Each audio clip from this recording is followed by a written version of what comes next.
Britain's royal palaces. Historic. This amazing space is the grandest medieval hall in the world. Extravagant. It's a magnificent fortress, but what it also is the world's biggest jewellery box. And jam-packed with secrets. Sandringham is the royal party palace. They can do what they want there when they want, and the paparazzi can't photograph them. In this series, we gain privileged access inside palace walls. Old plans suggested that if they could open this up, they might be able to reveal a long-lost secret. And uncover the hidden treasures within. We're opening boxes to find jewels with handwritten notes from members of the family inside. We unearth the palace's dark secret histories. Underneath this beautiful palace was a secret bubbling laboratory of horrors. And we reveal the untold truth behind the palace's most dramatic modern moments. For Harry to be made a suspect for a criminal act is really, really serious. I saw a gunman actually holding a gun and pointing it straight at the Queen. We kept it a secret, but it surprised a whole audience, and quite frankly, the world. This is the all-new Secrets of the Royal Palaces. This time, we unearth a mysterious shooting on the Sandringham estate. The problem was, no carcasses were ever discovered, so if they were shot, someone had very quickly cleared away the evidence. Reveal a royal near-death experience at Buckingham Palace. This was the closest that Hitler got to actually killing the British royal family. Uncover the surprising makeup used in every Tudor palace. There is a lovely recipe from the period which combines distilled honey with strong vinegar, milk, and the urine of a small boy. Okay. Explore the stories behind the Tower of London's most valuable treasures. No one else, other than a king or a queen, can turn up at a party with a great ball of gold. And reveal how Windsor Castle became the centre of one of the most haphazard weddings in royal history. Charles and Camilla probably just had their head in their hands and thought, what else could go wrong?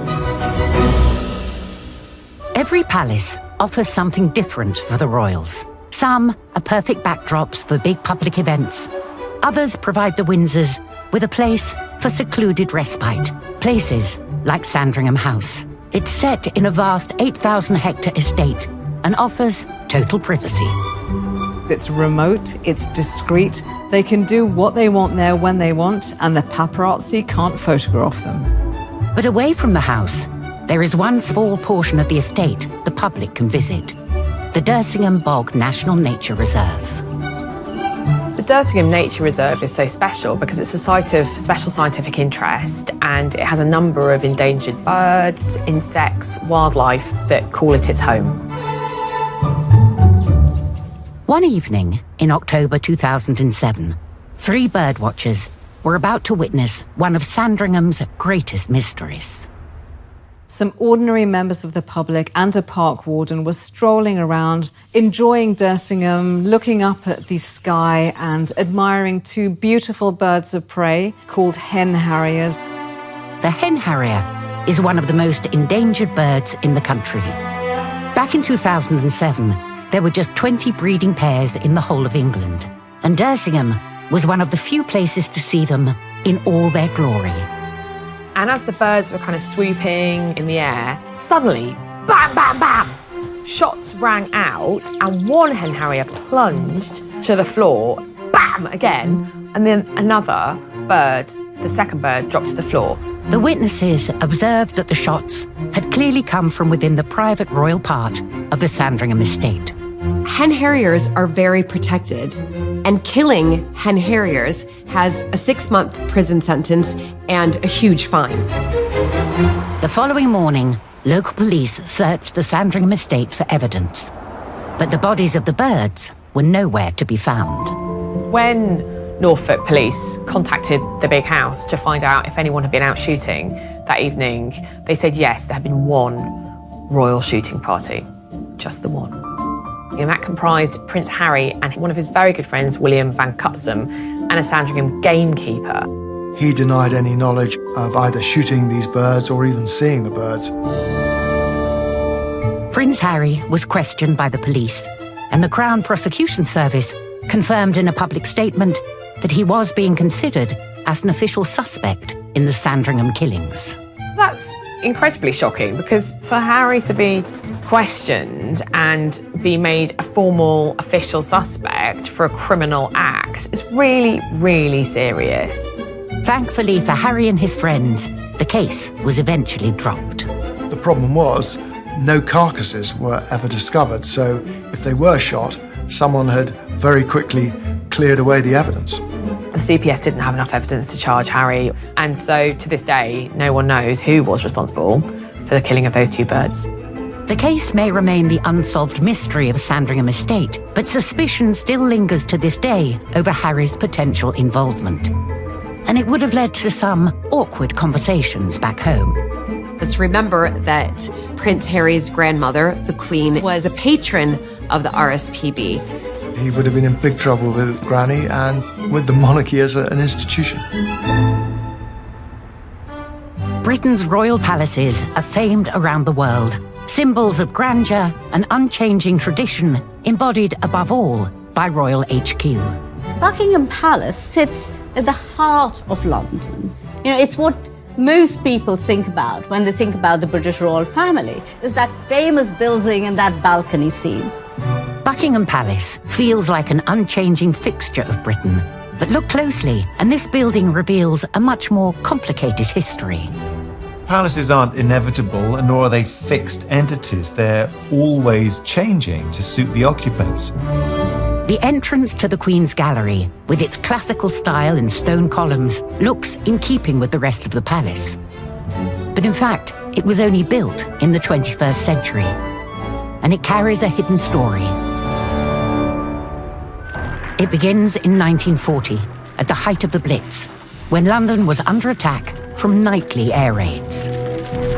This was every Londoner's nightmare. This was death raining from the skies, and something like 20% of the city was destroyed. Hitler realized the propaganda value of the royal family to the British war effort. So the family and its palaces in London were particularly targeted. On the 13th of September, Hitler's targets hit home. The palace suffered a direct hit from 5 German bombs when King George VI and Queen Elizabeth were at home in the palace.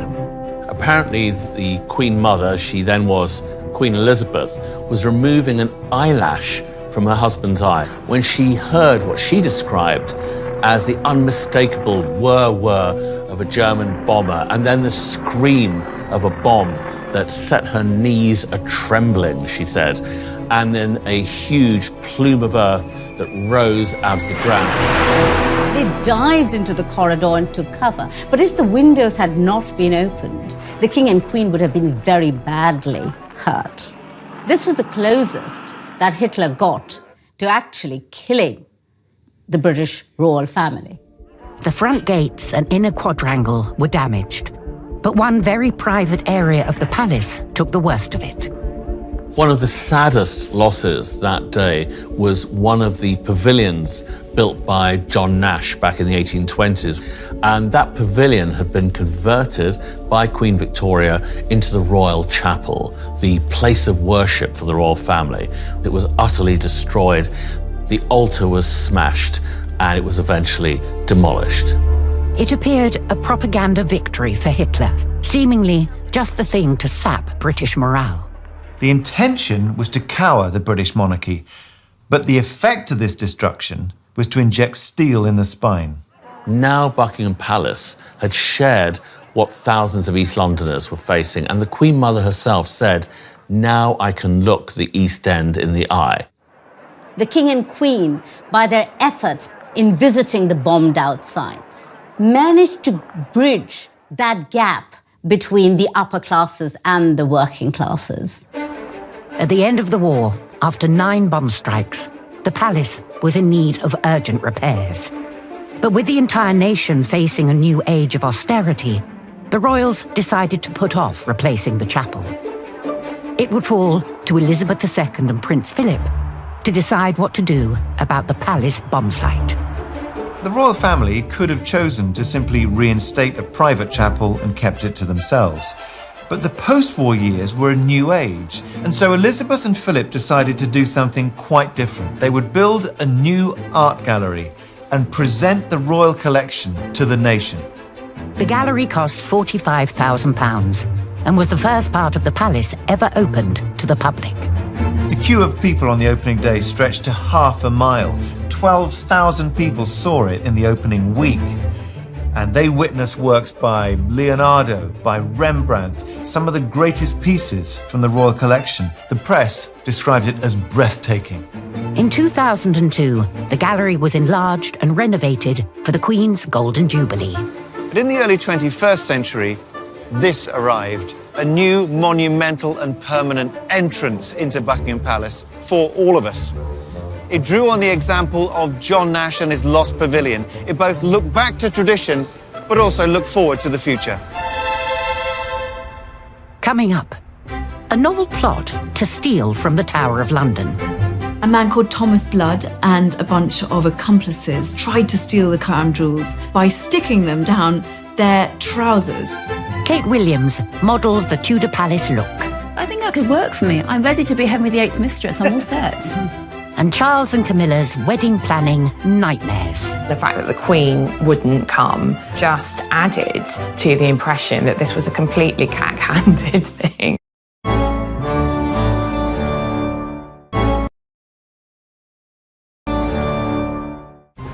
Britain's royal palaces are jam-packed with extraordinary treasures.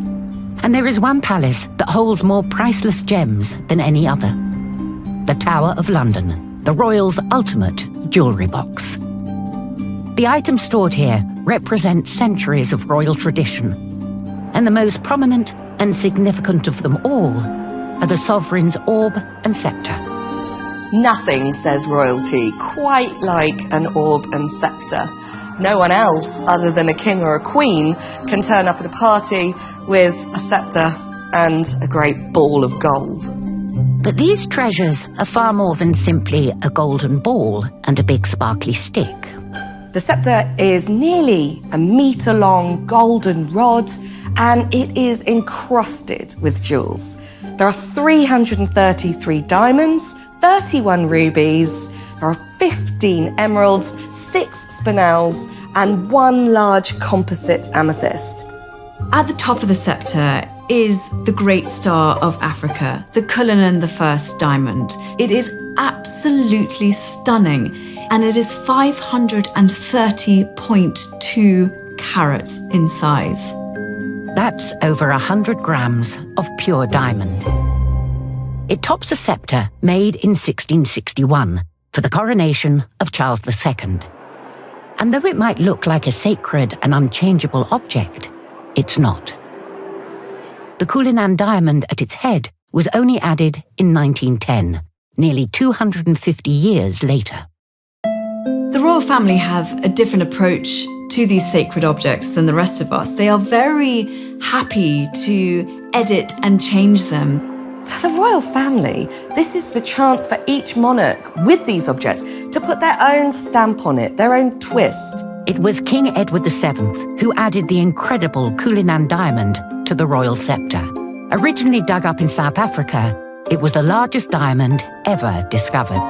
It was this incredible 3,106 carat rough, sort of like a small ostrich egg. It was an enormous piece of diamond. Unsurprisingly, the diamond attracted a lot of attention when it was sent over to London. It was under great pomp and circumstance. It was sort of publicly known that this diamond was going to be put on a paddle steamer with detectives and guards. But the reality was, it was actually put through the postal service so that it remained utterly secure and unknown. After the diamond was popped in the post, the royal family was left with a problem. A diamond that big is actually not very practical. The stone was then sent to the Netherlands to be cut down. It was made into 9 large stones and 97 smaller stones. The king then had the larger stone, Cullinan I, ingeniously added to his sceptre. The sceptre has a secret element to it, which is that the top frame is hinged so that that massive diamond, Cullinan I, can be taken out and used in other settings. The most famous outing was probably at the opening of State Parliament in 1911, where Queen Mary wore Cullinan I and II as a composite brooch. She wore 3 as a pendant and 4 at the base of her crown. I mean, what an expression of wealth and power.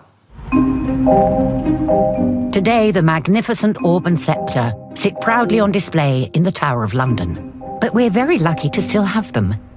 In 1671, Charles II was almost responsible for losing these priceless treasures. He decided to put them on public display in the Tower of London, where people could pay a fee to look at them. One person wanted to do more than look. A man called Thomas Blood and a bunch of accomplices tried to steal the crown jewels from the Tower of London by sticking them down their trousers. Thankfully, he didn't get away, and thankfully, there is more security in the Tower of London today.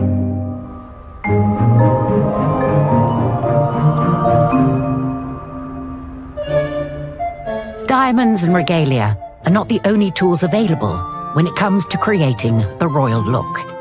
As this famous portrait in the Queen's house at Greenwich shows, Queen Elizabeth I's Armada portrait is the most recognisable image of the Virgin Queen and takes pride of place in this historic royal building. But it hides a surprising truth. Queen Elizabeth I was actually about 55 years old when she sat for the portrait, but you could never tell. She wears what's called the mask of youth. Sally Pointer is an expert in Tudor makeup and is here to reveal the secret palace ingredients behind the mask of youth. So this is Elizabeth I's makeup box. These are recreations of the types of cosmetics that Elizabeth would have used as part of her war against aging. Are you game to try it? Let's try it. Absolutely. So cleansers, you've got several choices. There is a lovely recipe from the period which combines distilled honey with strong vinegar, milk and the urine of a small boy. Okay. Maybe give that one a miss. After cleansing, Elizabeth was given her iconic white complexion, the face she wore to take on the palace court, with a powder made from white lead. It's a very, very white powder on my finger, but when I put it onto my skin, it's actually not clown white. It's actually pretty magical. It's rather fantastic. It is. Lead is metallic pigment, so perfect white reflects light. And we still use all sorts of light-reflecting pigments today. It's horribly toxic, isn't it? It is, and that's why I'm going to take this off quite carefully. So I'm going to mix you up a combination of a modern cosmetic powder with a little bit of fat. Very moisturising. It's disgusting. Lead was toxic. What was it doing to these women when they used it every day? It could make your gums recede and your breath stink. It can affect your fertility. It can cause confusion. You're basically giving yourself lead poisoning. Absolutely, yes. The sad thing is, they knew it was poisonous. We've known since the Roman period. It's really comparable to how we use some dodgy substances on our skin today because we still want to look young and beautiful. Absolutely. You think about the trade in fillers and Botox. So we're so addicted to beauty, we're happy to sacrifice everything. And we have been doing so for at least 2,000 years. Fortunately, the finishing touch is something rather nicer. A dusting of real pearl powder, a secret ingredient found in the Tudor Palace makeup boxes. It's much more subtle than I thought. I really did imagine to a degree that it was a big blob of plaster of Paris type makeup on their face. But really what we have here is something that's much more light reflecting, light sensitive. I think that could work for me. I'm ready to be Henry VIII's mistress. I'm all set. We need a little colour in the cheeks and lips to finish up. Okay, so we've got a choice between little dried cochineal beetles.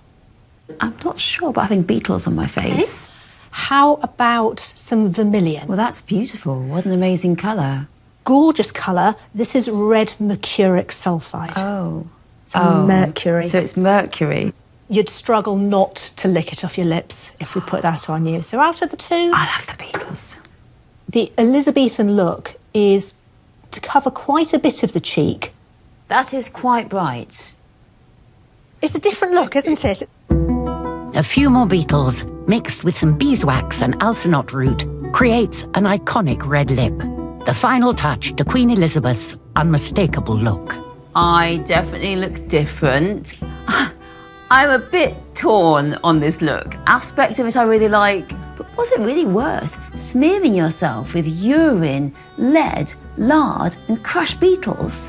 So these ingredients have got an incredibly long history. Modern-day cosmetics that are known to contain things like synthetic urea, carminic acid, which is the colouring principle in cochineal, refined animal fats. These are all considered perfectly suitable for a modern-day monarch. Incredible. Makeup is power. We imagine royal palaces to be run like well-oiled machines, where events are expertly planned down to the finest detail.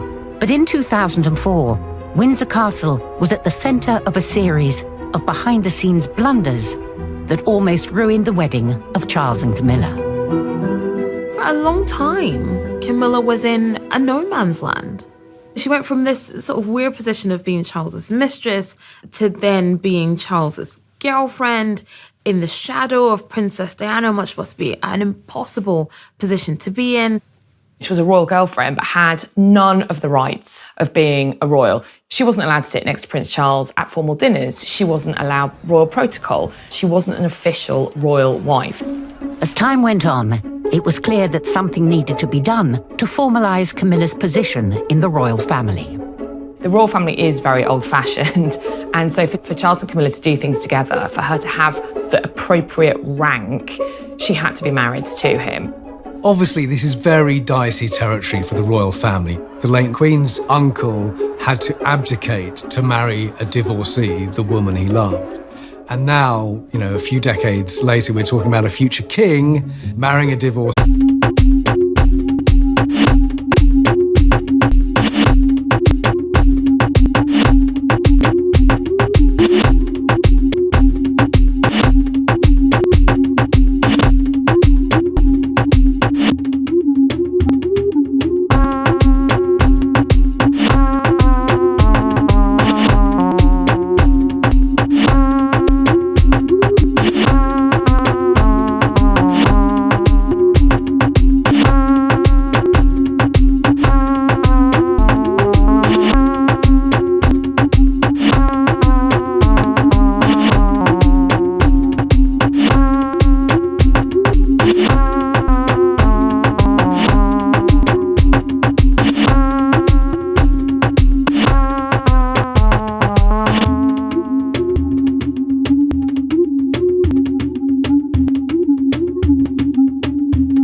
see.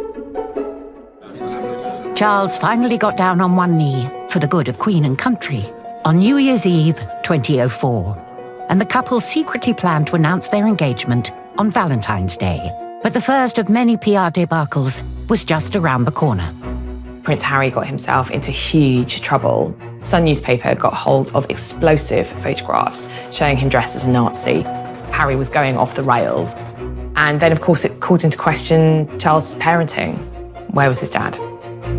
Charles was really trying to repair his public image. So the last thing, frankly, he wanted was for his parenting, or lack of parenting, to come under scrutiny. Prince Charles must have been very aware that what Harry was doing was potentially very damaging to the royal family and to their image. But also, well, Prince Charles probably thought to himself, well, a royal wedding. Everybody loves a royal wedding. Let's completely distract from the Nazi uniforms and all those questionable pictures. Let's say royal wedding and everybody will focus on that. But even this PR move was about to be taken out of the couple's hands.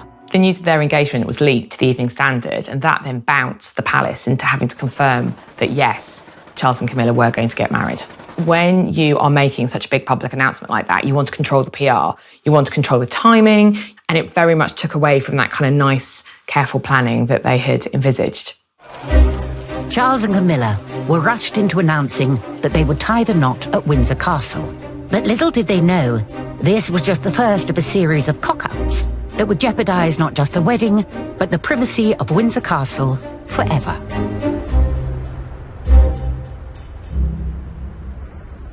Coming up, things go from bad to worse for the happy couple. If Windsor Castle has a marriage licence, anybody could get married there, and that's not what Windsor Castle wanted at all. A secret symbol of royal one-upmanship in Buckingham Palace gardens. For George, this was beautiful revenge. To now show to the French who the victors really were. And hidden royal torture at Kew. He had a terrible cataract, and they put a leech on his eyeball.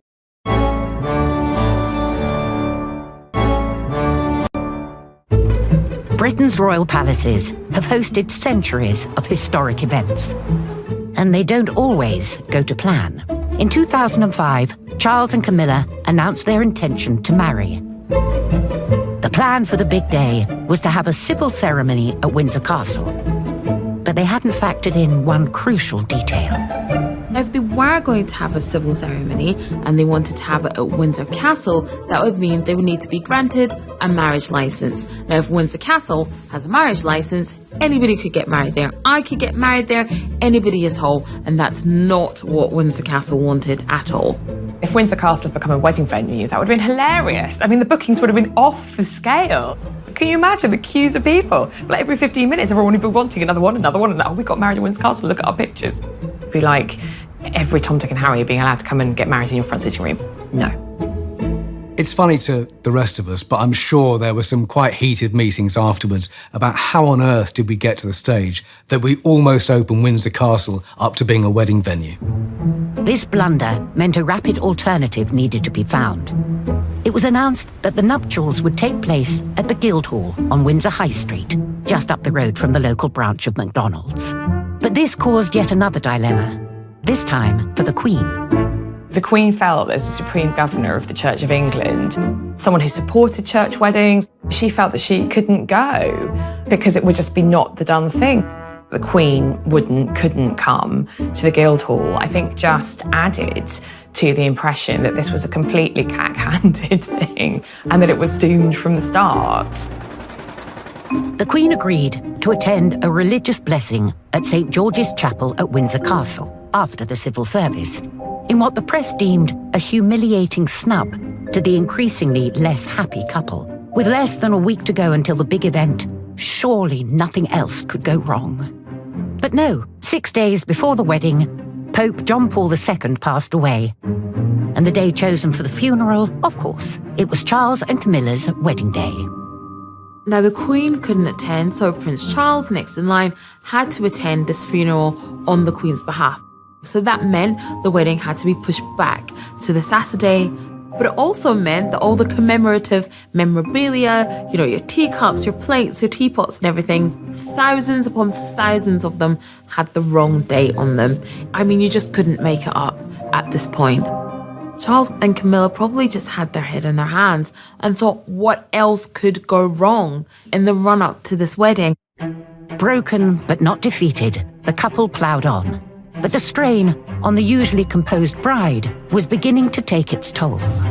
Camilla even woke up on the day of the wedding with sinusitis. She wasn't feeling well at all.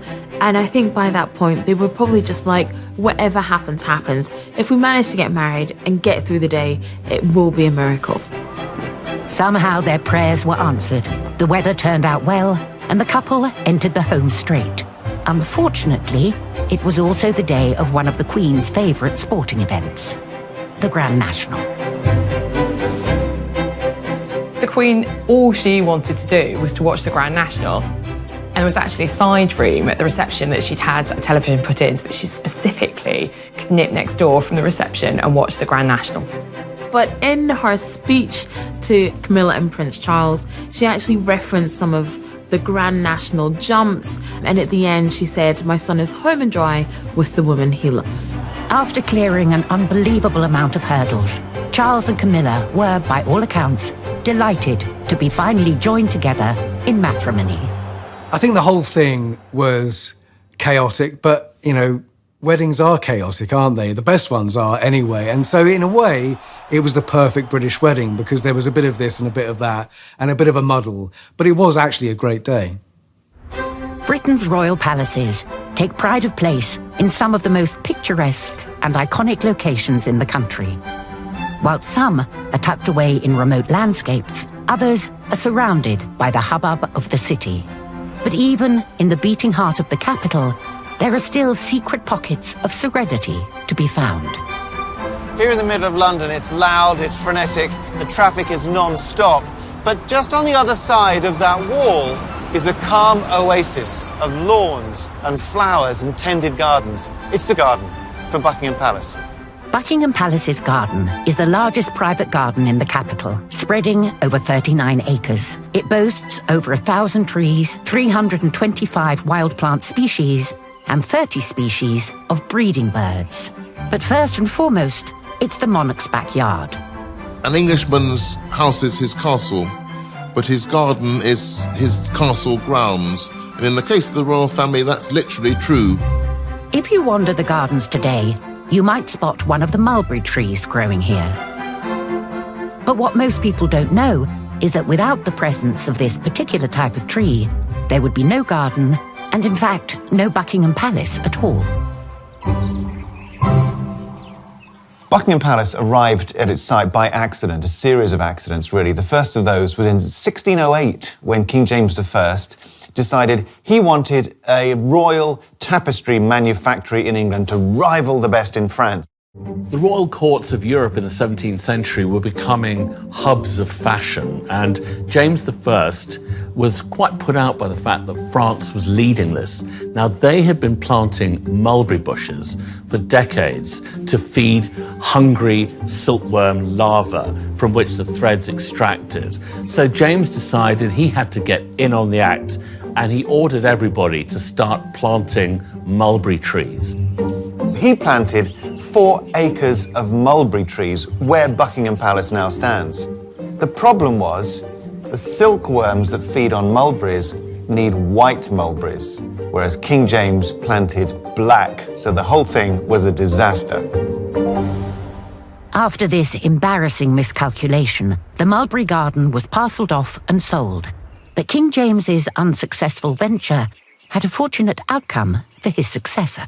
When George III came to the throne in 1760, he'd inherited a lot of old, sprawling palaces. He needed something fit for a modern monarch. And the obvious place to buy, if he could, was Buckingham House. It had been built at the turn of the 18th century by the Duke of Buckingham on the site of the old mulberry plantation. A crucial portion of it was on Crown Estate and only leased. And it was difficulties in renewing that lease that allowed George III to jump in and buy the whole thing for £28,000. He snapped it up at a bargain. simply because of the refusal of silkworms to cooperate. It was a failed mulberry tree plantation that led to the existence of Buckingham Palace today. Thanks to George's canny business sense, the royals have enjoyed Buckingham Palace and its gardens ever since. And the jewel in today's garden's crown is the famous rose garden. Queen Elizabeth loved roses. She always loved rose gardens, and the varieties are often very, very symbolic. So there'll be roses planted either named after her or after family members.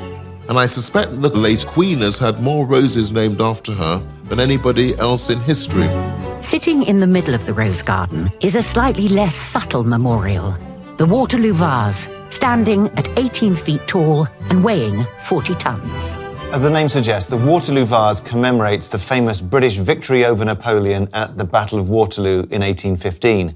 The irony is, it was originally intended to commemorate a victory of Napoleon, because he bought this great block of marble from Carrara in Italy. But in 1812, when work began on it, Napoleon moved into Russia. That was a disastrous campaign, followed up in 1815 with Waterloo and the British victory. So the British got hold of this half-made monument, brought it over to London, gave it to the Prince Regent. He got the sculptor Richard Westmacott to finish the carving, showing the Duke of Wellington as the victor and Napoleon as the vanquished. For George, this was beautiful revenge.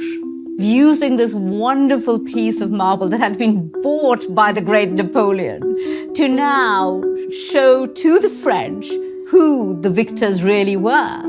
The idea was that it would go into the Waterloo room that George IV had built at Windsor Castle.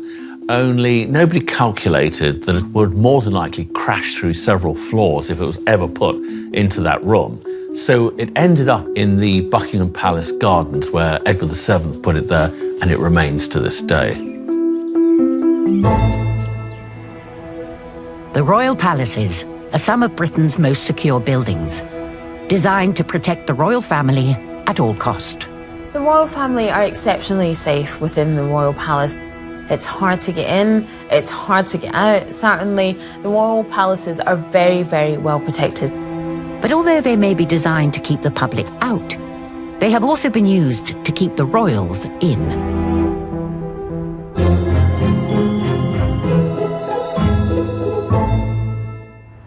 We think of a king and his castle as all-powerful, but on the 29th of November 1788, King George III was forced to move from his beloved Windsor Castle to Kew Palace.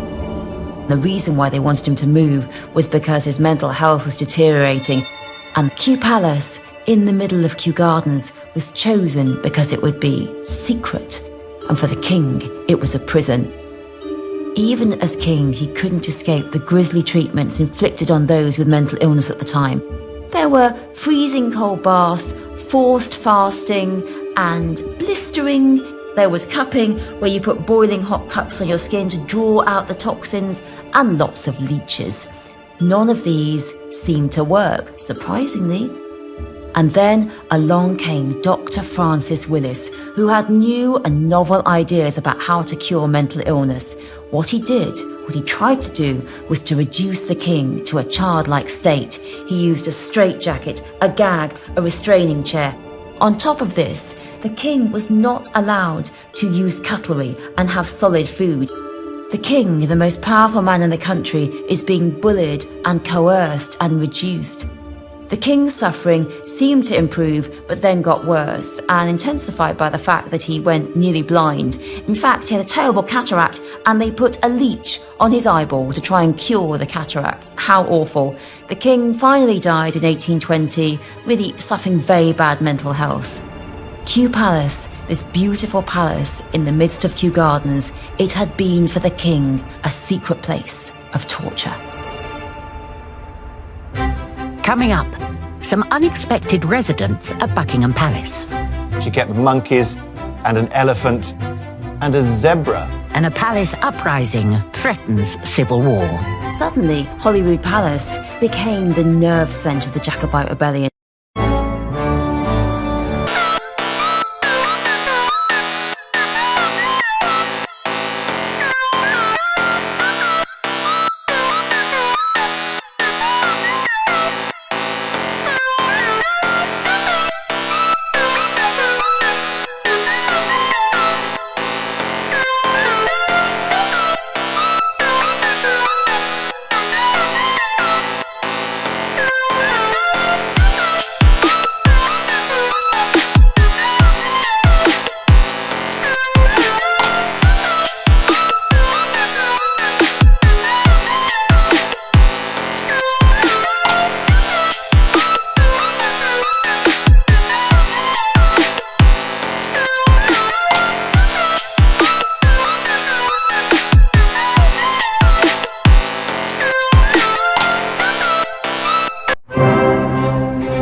Britain's royal palaces are some of the most striking and extravagant buildings in the country. So it's only fitting that the royals come and go in style. And the Royal Mews, hidden away at Buckingham Palace, houses everything needed for regal transportation, from gilded carriages to vintage cars, and of course, plenty of horsepower. If there's one thing that the British royals love, it's horses. And their love of everything equine is reflected in the grand royal processions that you see down the Mall. Of course, you see the horses pulling the state carriages, and in those great military displays, you'll see many of the horses that come from the Royal Mews. As mere outbuildings go, the Royal Mews are exceptional. They were built in around 1825 by John Nash at a cost of £65,000. That's more than George III had paid to buy the property in the first place 60 years earlier. Now, Nash transformed an existing riding school into the series of courtyards, a grand columned entranceway with a clock tower over the top, space for 100 horses. This was like a town within the grounds of Buckingham Palace. By the time Queen Victoria came to the throne, these stables employed around 200 staff. And little known to the public, one curious Victorian ritual is still a daily occurrence. What most people don't realise is that post gets around all the royal palaces in London, even today, by using the horse-drawn brooms, you know, these wonderful carriages. It is that important symbolic link with the past, that reminder of the glorious heritage that we enjoy in Britain today. Today, the Mews houses and trains the Windsor Greys and Cleveland Bays that pull the royal carriages for state occasions. But unbeknownst to their residents today, the Buckingham Palace stables have hosted some rather different and very unexpected four-legged friends. In the 18th century, Britain embarked on an imperial expansion, and so we had lots more access to new exotic beasts. One of the ways of showing your wealth and status in society was to acquire even more exotic animals as pets. Queen Charlotte was at the forefront of this fashion for exotic creatures. In her gardens at Kew, she had free rein to amass rare plants and birds. But at Buckingham Palace, she created the greatest menagerie in the country. In the stables, she kept monkeys and an elephant and a zebra, one of the true celebrities of 18th century London. The zebra was so popular that the people of London were pretty much clambering at the gates to see this stripy horse. And George Stubbs, the painter famous for capturing images of the horses of the aristocracy, painted the zebra really for those disappointed who couldn't get to see this animal. The zebra was the true focus of this menagerie. It created such a furore that soon there was a satirical name given to it. It was called the Queen's Ass. Despite its naughty nickname, Charlotte's zebra lived on royal grounds for another 11 years and became one of the most treasured animals in Britain.